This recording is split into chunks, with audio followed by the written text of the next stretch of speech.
यहाँ पर हम लोग देखते हैं, देखिएगा यहाँ पर जो हैज, हैव और हैड, इसका यूज होता है ना। तो ये जो हैज, हैव, हैड है, ये पहले नंबर तो ये जान लो, ये हेल्पिंग वर्ब की भी तरह काम करता है और मेन वर्ब की भी तरह काम करता है ना। इसका हम लोग देखने वाले यूज ऑफ हैज, हैव, दोनों की तरह। हेल्पिंग वर्ब की भी तरह यूज होता है, मेन वर्ब की भी तरह यूज होता है। जब हेल्पिंग वर्ब की तरह यूज होता है तो इसका जो अर्थ निकलता है वो निकलता है भाई पास है का अर्थ निकलता है ना। पोजीशन का सेंस होता है। पोजीशन मतलब एक प्रकार से अधिकार का सेंस होता है ना। किसका सेंस होता है?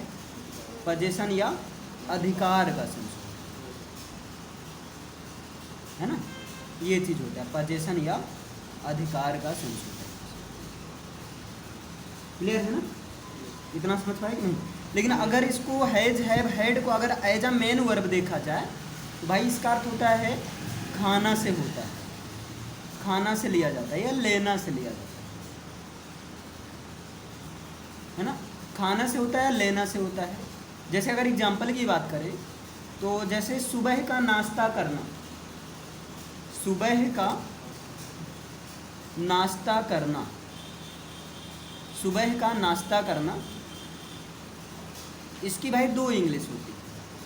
एक होती है have a lunch, have a breakfast, breakfast, और एक होता है आपका take a breakfast, take a breakfast. ये चीज़ होता है ना। और जब ये as a main verb use किया जाता है ना तो वहाँ पर जो पहली फॉर्म होता है, फर्स्ट फॉर्म वो होता है हैव, जो सेकंड फॉर्म होता है हैड होता है, थर्ड फॉर्म भी क्या होता है? हैड ही होता है ना। और जो एस या ई एस वाला फॉर्म होता है वो हैज होता है। ये चीज़ होता है फर्स्ट, सेकंड, थर्ड। आइए हम आपको एक एग्जांपल दिखा देते हैं। जैसा कि आप एक बुक है मेरे पास, इसमें आप देख सकते हैं। अब ये चीज़ आपको क्लियर हो जाएगी। जैसे यहाँ पर देखिए, यहाँ देखिएगा, जैसे यहाँ पर सबसे पहले तो यहाँ पर आप देख रहे होंगे, ये देखिए, एक मिनट,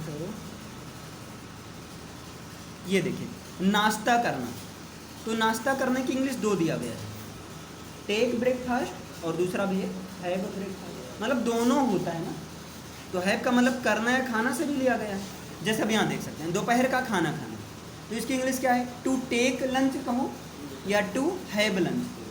अगर टेक है तो टेक टू टेकन इस तरह से फॉर्म चलेगी। अगर हैव लंच करते हो तो have had had.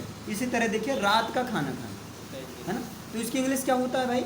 To take dinner या टू हैव डिनर। तो टेक टू टेकन या हैव हैड। अगर नहाना का देखा तो नहाना का मतलब होता है टू टेक अ बात, है ना।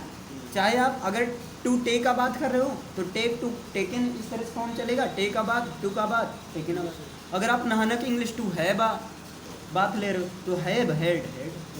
डन हुआ ना। इस तरह से जो है यानी कि हैज, हैव, ये मेन वर्ब की भी तरह यूज होता है और हेल्पिंग। अब देखिए जब हेल्पिंग वर्ब, मेन वर्ब तो आई होप ये समझ में आ गया होगा, इधर ये चीज़ तो समझ में आ गया होगा ना।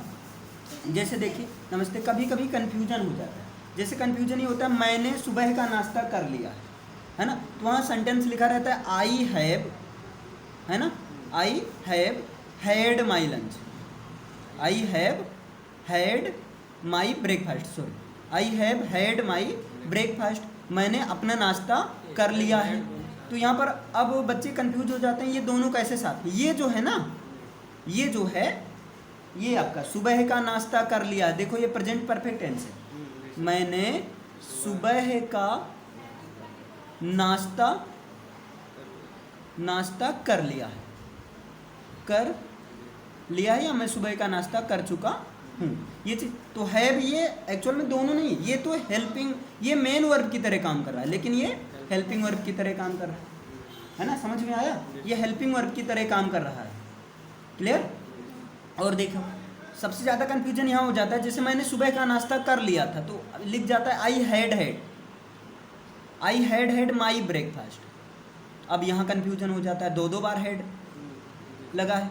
एक बार जो हैड लगा है ना वो आपका मेन वर्ब वाला है और एक बार ये हेल्पिंग वर्ब वाला है। है ना। लेकिन ये जो आप देख रहे हैं हैज, हैव या हैड, इसका अर्थ पास है या पास था से निकलता है, ये स्पेशल केस में होता है, यानी कि खुद जो है मेन वर्ब की तरह काम है। जैसे हम कहते हैं अधिकार के सेंस में, जैसे हम कहते हैं मेरे पास 2 पेन है, ध्यान दीजिएगा, मेरे पास 2 पेन है, तो आप क्या बताओगे?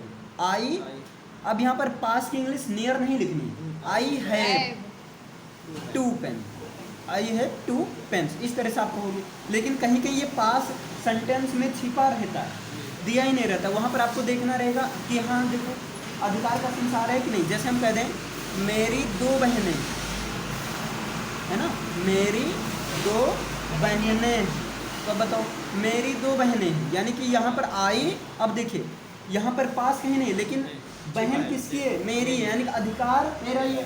तो आई हैव 2 सिस्टर्स, है ना। अब चाहे आप बोलो मेरे पास 2 बहनें हैं, क्या आप बोलो मेरी 2 बहनें, है ना। तो आई हैव 2 सिस्टर्स, समझ में आया? तो इस तरह से इसका यूज किया जाता है। डन है ना। हम कह दें कि सीमा का भाई, सीमा का एक भाई और एक बहन है, तो क्या आप बोलोगे? Seema has a brother and a sister. हम कहते हैं हमारे पास जो है, मान लीजिए हमारे पास 5 घोड़े नहीं थे, अगर नहीं का सेंस आ जाए तो हमारे पास, ध्यान से देखना, हमारे पास 5 बंदर, मान लेते हैं बंदर, हमारे पास 5 बंदर नहीं थे, है ना, नहीं थे। अब यहाँ देखो पास थे के लिए क्या लगा देना? हेड लगा देना, तो क्या हो जाएगा? बी हेड, है ना, नॉट, अब यहाँ हेड नॉट कर देंगे, बी हेड नॉट, और 5 मंकीज, समझ में आया?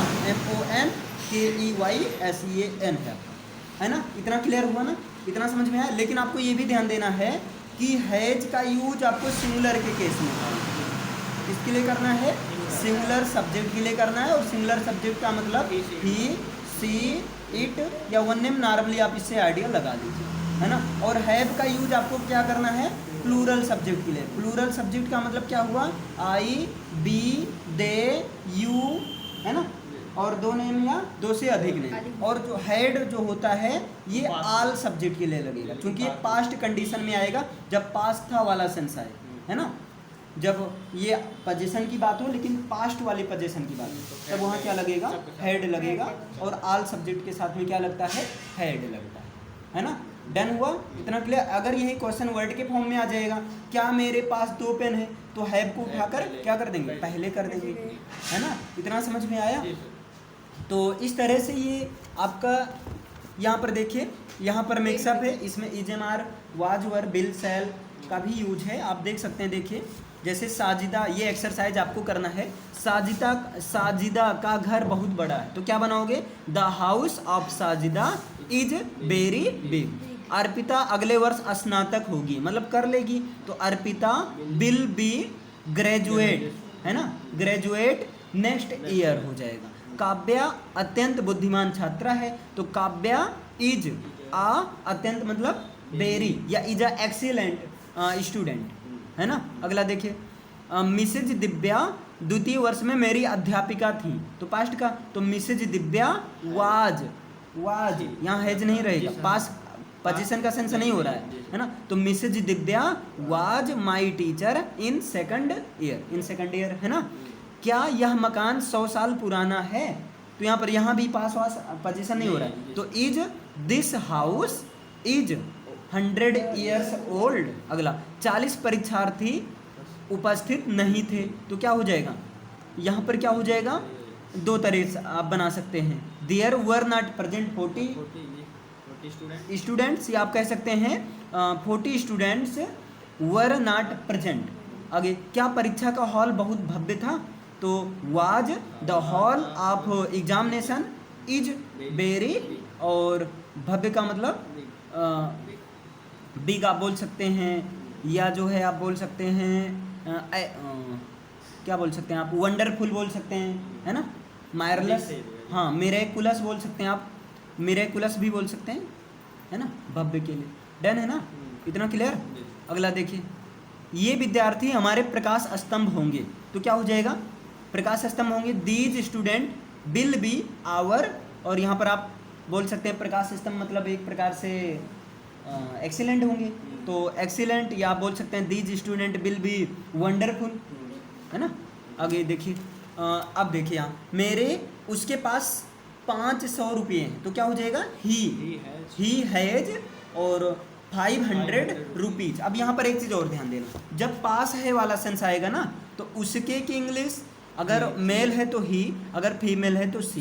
तुम्हारे की इंग्लिश हो जाएगी यू हो जाएगी, अगर कहीं आपके लिखा हो तो आपके की भी इंग्लिश यू ही होती है ना। उनके की इंग्लिश हो जाएगी, जैसे उनके पास, तो उनके की इंग्लिश दे हो जाएगी, है ना। और बात किया जाए, हाँ, हमारे की इंग्लिश क्या हो जाएगी, बी हो जाएगी, और मेरे की इंग्लिश क्या हो जाएगी, आई हो जाएगी, और तेरे की इंग्लिश यू ही रहेगी। डन है ना। तो ये चीज़ थोड़ा याद रखिएगा। आइए फिर यहाँ पर देखते हैं, गुरुप्रीत की 2 बहनें हैं, मतलब गुरुप्रीत के पास 2 बहनें, तो गुरुप्रीत हैज 2 सिस्टर्स। बेदा को जुकाम था, मतलब बेदा के पास जुकाम था, है ना, तो बेदा हैड कोल्ड, बेदा हैड कोल्ड। राम के पास बाण नहीं है, तो राम हैज नॉट एरो, है ना।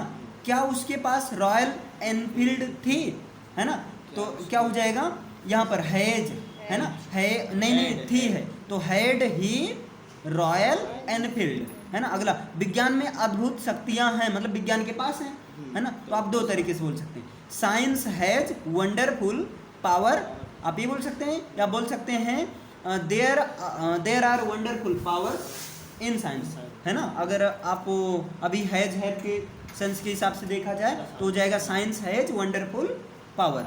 अब हर गांव और शहर में बिजली व इंटरनेट है, मतलब हर गांव और शहर के पास है, तो now every village and every city has, है ना, every village and every city has electricity and internet. Done हुआ।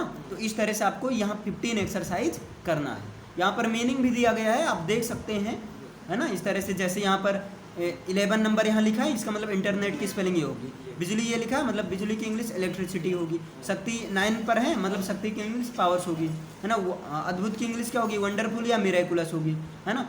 फिर यहाँ पर देखिए बाढ़ की इंग्लिश क्या होगी, एरो होगी। फिर 6 नंबर पर जुकाम की इंग्लिश कोल्ड होगी, है ना। ऐसे जो है आप देख सकते हैं। डन है ना। तो ये एक्सरसाइज आपको करना है। कल आपको क्या पढ़ाया जाएगा, इट और देयर पढ़ाया जाएगा। Done, clear.